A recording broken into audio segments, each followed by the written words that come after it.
Baru-baru ni aku balik kampung and yalah tengok hasil durian daripada kampung kahwin. Apa lagi nama macam tu lah. Merah apa Sangking macam-macam lah, campur kampung. And hasilnya memang kata buah memang jadilah tahun ni. Pokok durian ni tak dijangka. Ada masanya tak begitu baik, tapi tahun ni okey lah.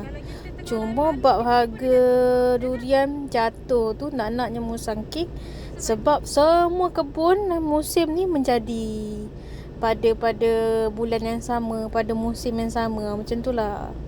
Jadi pada musim ni musangking pun semua orang lah mampu milik untuk makan.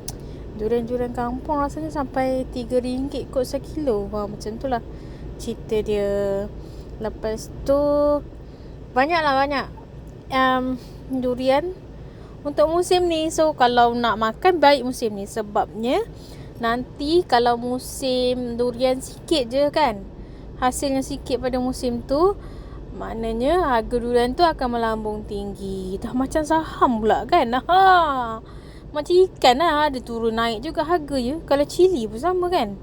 Tak faham lah ya, sistem-sistemnya aku tak tahulah ya, harga pasarannya. Tapi kalau nak belilah sekarang.